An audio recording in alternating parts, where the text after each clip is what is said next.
Hello everyone, welcome to my channel Literature Love. Today I am going to discuss about a poem The Sun Rising by John Donne.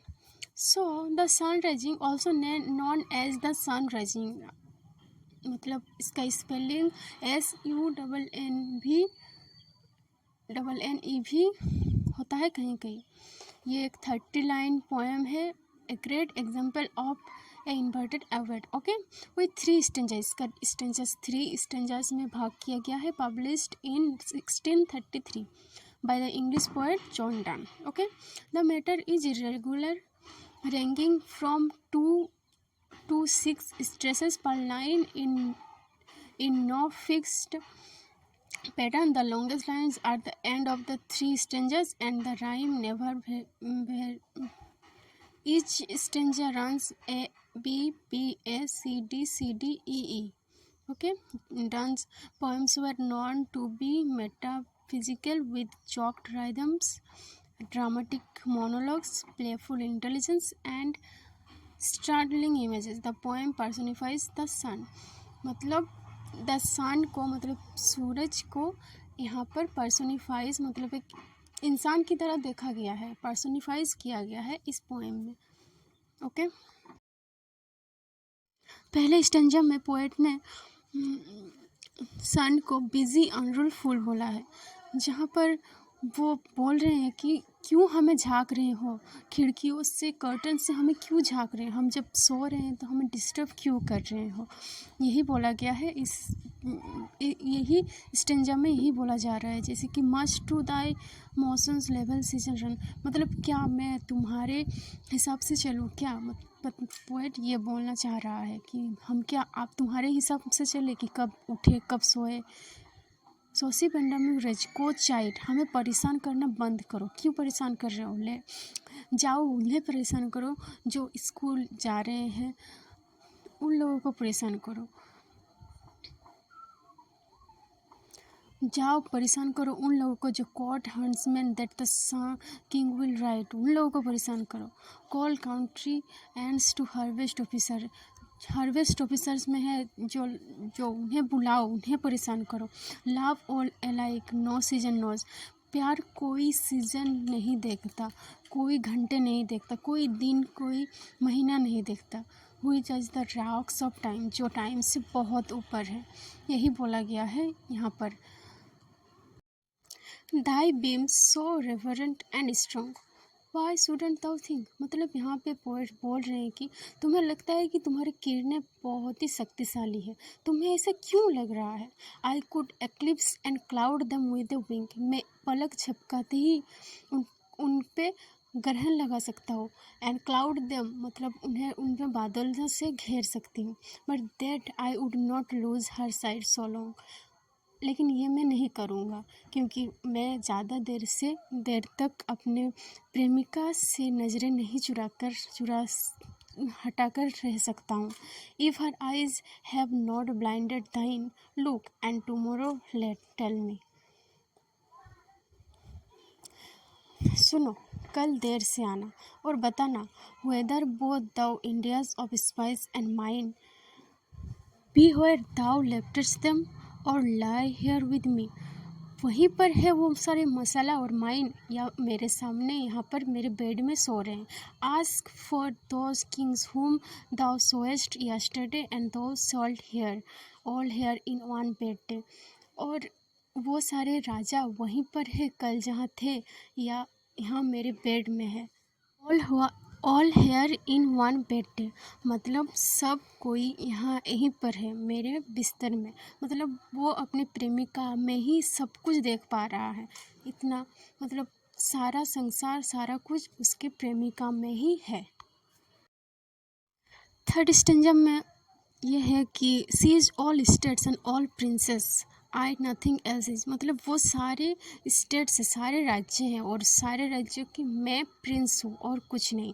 Princess do but not play as compare to this, all honours mimic all wealthy alchemy. Princes होते हैं लेकिन हमें ही copy करते हैं, हमारे ही mimic करते हैं. यहाँ पे ऑल एनर्स मिमिक का मतलब हमारी ही मिमिक्री करते हैं. Okay, thou sun art half as happy as we, in that the world's contracted us.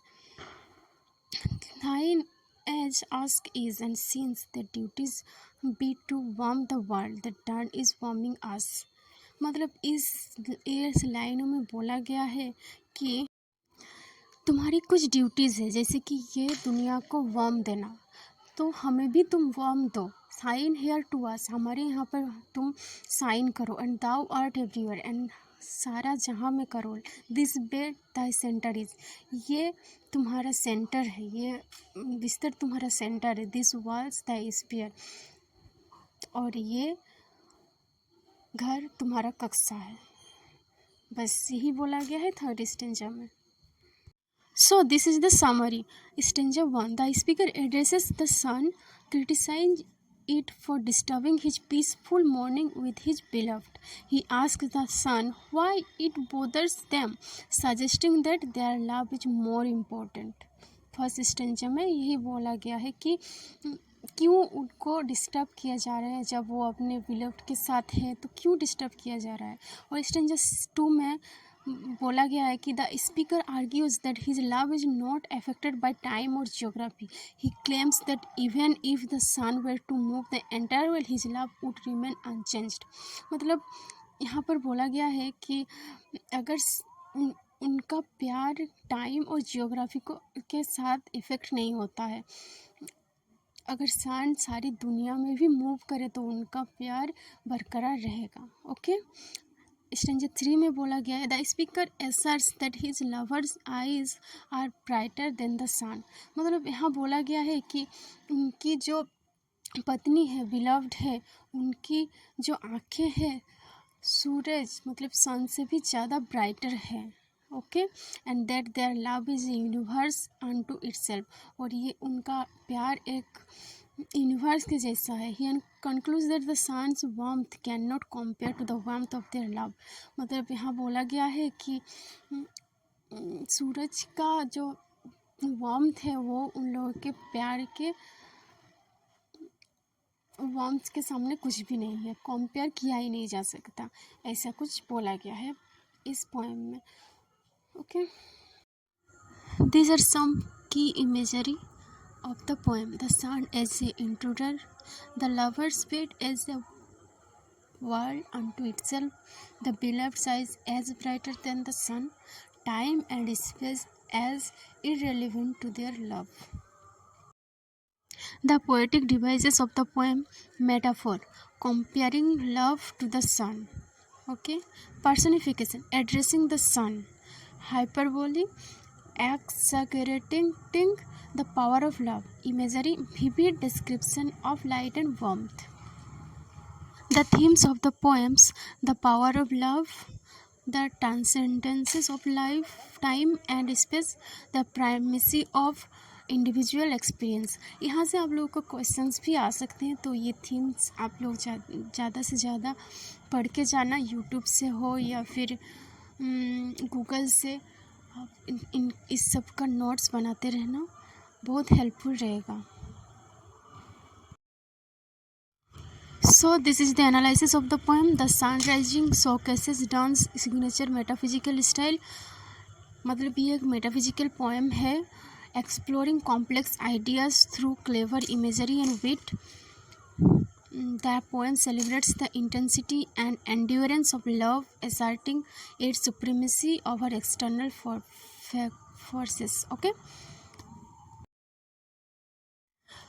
So that's all for today's topic. Thanks for watching guys, and please मुझे माफ़ करना, मेरा थोड़ा सा बफरिंग हो रहा है, प्रॉब्लम होता है, मतलब मैं इतने कॉन्फिडेंस से बोल नहीं पाती हूँ चीज़ों को, लेकिन मेरा इसका नॉलेज बहुत है. तो आप लोग प्लीज़ प्लीज़ प्लीज़ सपोर्ट कीजिए, शेयर कीजिए, और मैं बिल्कुल ही अपने आप को इम्प्रूव करूँगी और आगे से और ज़्यादा इम्प्रूवमेंट करके आपके लिए बहुत ही अच्छा बढ़िया कंटेंट लाऊंगी जो आपके एजुकेशनल पर्पस से बहुत ही हेल्पफुल रहेगी. Thanks for watching.